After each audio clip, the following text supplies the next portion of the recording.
Hello Khesari fan, आप सभी को बताते हुए मुझे बहुत ही खुशी हो रही है कि इनका जो है दो गुट गाना 6 मिलियन पार कर चुका है।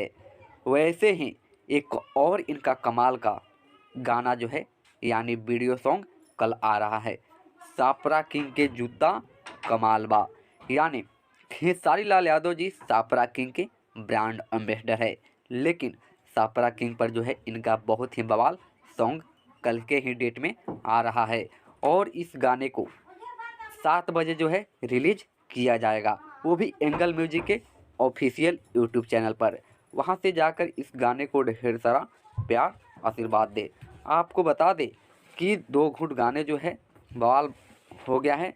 आपको सबसे पहले यूट्यूब चैनल सब्सक्राइब करके बेल आइकन को प्रेस करना होगा, क्योंकि इनसे रिलेटेड जो भी खबरें होगी वो आपके पास सबसे पहले पहुंच जाएगी। तो चलिए अगले वीडियो में